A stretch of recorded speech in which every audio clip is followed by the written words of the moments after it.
तो आज हम डिस्कशन करते हैं राष्ट्रपति के बारे में, भारतीय राष्ट्रपति के निर्वाचन के बारे में, उनकी संवैधानिक स्थिति के बारे में। जैसा कि पता है कि भारतीय संविधान में 22 पार्ट हैं, तो जिसमें से 5वां पार्ट द यूनियन नाम से है, संघ नाम से है। तो संघ में जो चैप्टर 1 है उसमें वाइस प्रेसिडेंट और प्रेसिडेंट के बारे में बताया गया है। चैप्टर 2 पार्लियामेंट के बारे में बताता है। चैप्टर 3 जो है लेजिस्लेटिव पावर ऑफ प्रेसिडेंट के बारे में बताता है।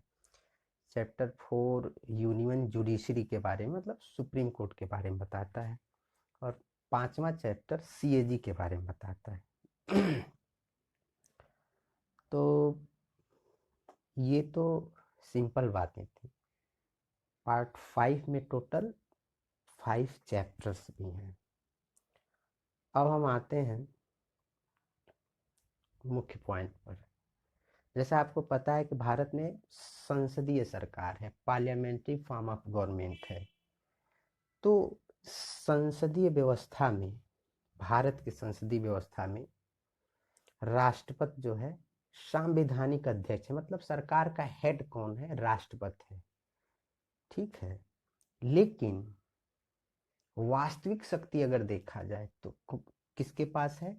काउंसिल ऑफ मिनिस्टर, मंत्रिपरिषद के पास है, जिसका हेड कौन होता है? प्राइम मिनिस्टर होता है। ये बात कहाँ लिखी गई? आर्टिकल 74 में मिलेगा। अभी जब हम आगे देखेंगे तो इस पर डिस्कस होगा।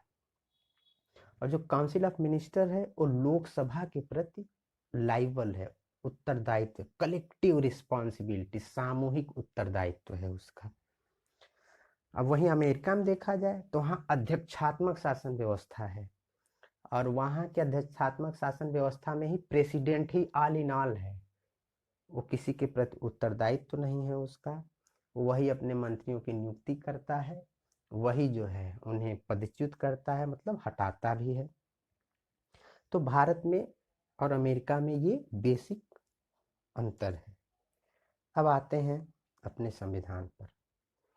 आर्टिकल 52 सिंपल एक लाइन का, there shall be a president of India, Bharat का एक राष्ट्रपति होगा, सिंपल ये कहता है। उसे छोड़ते हैं। अब भारत का राष्ट्रपति होगा तो कौन होगा, उसकी योग्यता क्या होगी, ये बात आर्टिकल 58 में बताई जाती है, ठीक है। कहाँ बताई जाती है? आर्टिकल 58 में।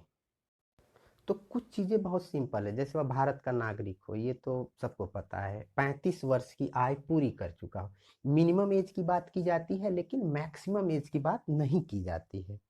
लोकसभा का सदस्य निर्वाचन होने की योग्यता रखता हो, मतलब वो लोकसभा का सदस्य निर्वाचित हो सकता हो, ऐसी उसकी योग्यता होनी चाहिए, ठीक है। किसी लाभ के पद पर ना हो, तो जैसे कहीं कोई जॉब ना करता हो, कहीं से सरकार द्वारा सैलरी ना लेता हो, इस टाइप का। और जो गवर्नर कोई हो, मिनिस्टर हो, तो वह लाभ के पद पर नहीं माना जाता है, नहीं आता है वह। जो भी व्यक्ति चुनाव लड़ेगा तो कम से कम उसके 50 प्रस्तावक होने चाहिए, मतलब मेंबर ऑफ पार्लियामेंट के 50 मेंबर उसको सपोर्ट करें, और 50 अनुमोदन करें, मतलब 100 लोगों के समर्थन की उसे जरूरत होती है।